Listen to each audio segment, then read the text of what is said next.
పాత బస్తీ పార్టీ ఇప్పుడు దేశవ్యాప్తంగా విస్తరిస్తోంది. ఒకప్పుడు కేవలం పాత బస్తీలో మాత్రమే సత్తా చాటేది ఏఐఎంఐఎం పార్టీ.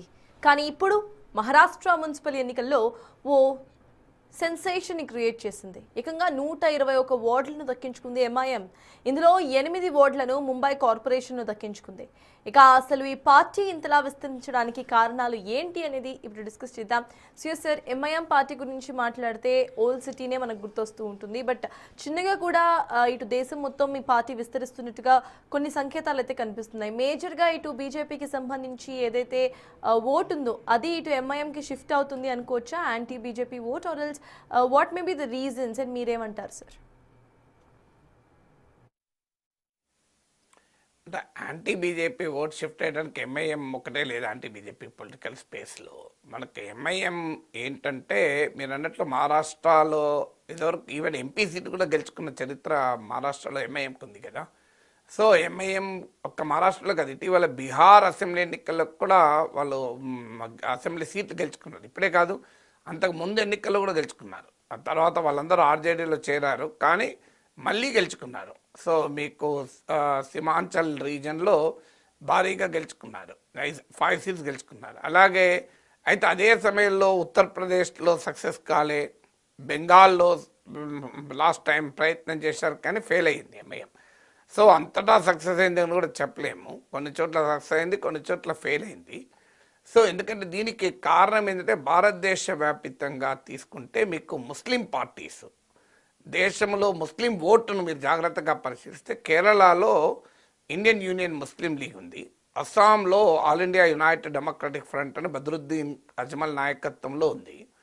ఈ 2 చోట్ల మినహా ముస్లింలు సాధారణంగా సెక్యులర్ పార్టీస్కి ఓట్లేస్తుంటారు. యాంటీ బీజేపీ స్ట్రాటజిక్ ఓటింగ్ ఉంటూ ఉంటుంది. దీన్ని so called secular parties taken for గ్రాంటెడ్గా తీసుకున్నారు దశాబ్దాలుగా. ఇప్పుడు మీకు బీహార్లో లాలూ ప్రసాద్ యాదవ్, ఉత్తరప్రదేశ్లో ములాయం సింగ్ యాదవ్, ఆ తర్వాత వాళ్ళ వారసులు అఖిలేష్ కానీ మీకు తేజస్వి యాదవ్ కానీ ఎంవై ఫార్ములా పైన ఆధారపడ్డారు. ముస్లిం యాదవ్ ఫార్ములా అంటే యాదవ్, ఇప్పుడు బీహార్ తీసుకుంటే యాదవ్లు 12% ఉంటారు, మీకు ముస్లింలు ఒక 19% ఉంటారు, ఇద్దరు 14% యాదవ్లు ఉంటారు, ముస్లింలు ఒక 19% ఉంటారు. సో వీళ్ళిద్దరు కలిస్తే 1/3 ఓటింగ్ అయిపోతుంది, 33%. సో ఈ ట్రెండ్ మీకు యూపీలో కూడా ఇదే ట్రెండ్. సో దీన్ని సెక్యులర్ పార్టీస్ ముస్లింలను ఓటు బ్యాంకులుగా మార్చుకున్నారు. రియాలిటీలో ముస్లింల social, economic and political empowerment జరిగింది ఏమీ లేదు, కేవలం వాళ్ళను ఓటు బ్యాంకులుగా మార్చుకున్నారు.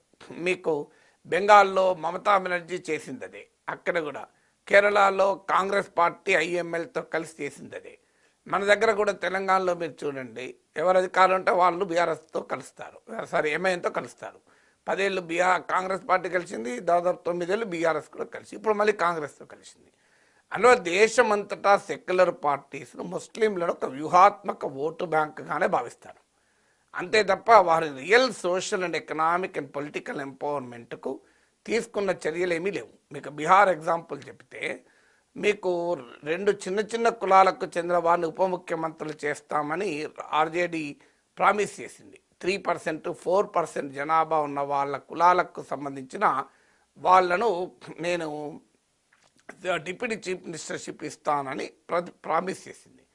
కానీ 19% ఉన్న ముస్లింల నుంచి ఎవరిని డిప్యూటీ చీఫ్ మినిస్టర్ చేస్తానని చెప్పలే.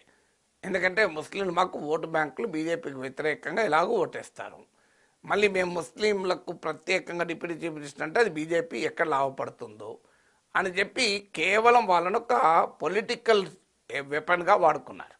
సో ఇది స్లోగా ముస్లింలలో సెక్యులర్ పార్టీస్ పట్ల కొంత ఏలియనేట్ అయ్యటానికి కారణమైంది.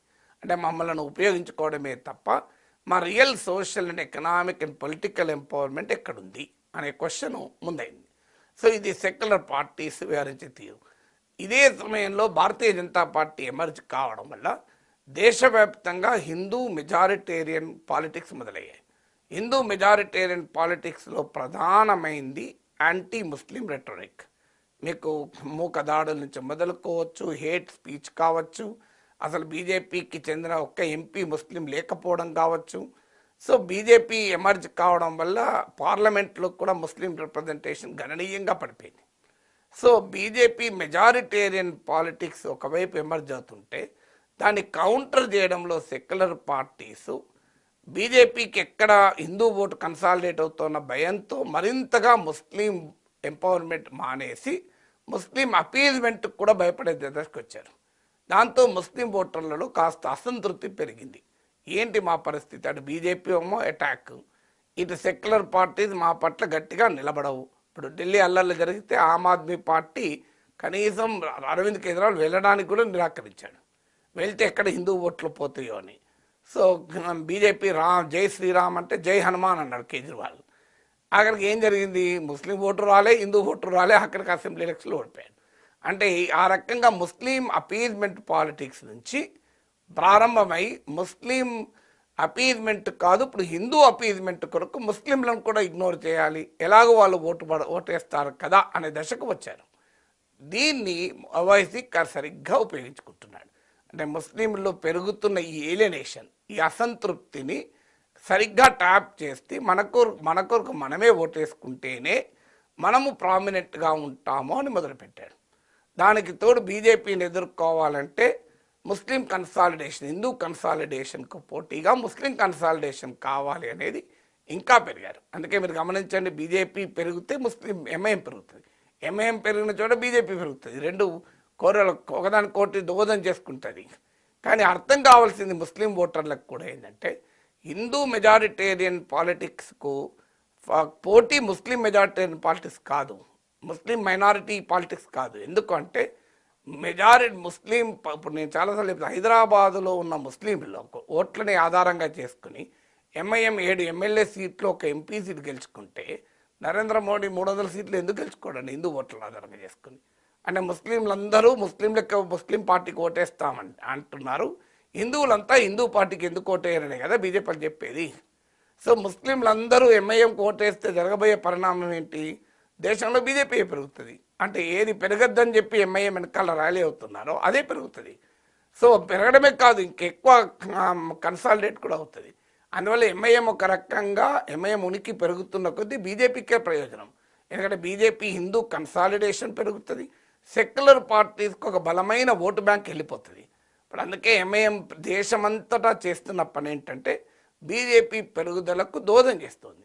ఫలితంగా దానికి క్విడ్ ప్రోకోగా మీకు గమనించండి, దేశంలో ప్రతి ప్రతిపక్ష నేత వెనకాల సిబిఐ ఈడీ పడుతుంది. లేటెస్ట్గా మమతా బెనర్జీ చూస్తున్నాం. నాకు show me one opposition leader who is without CBI and ED cases.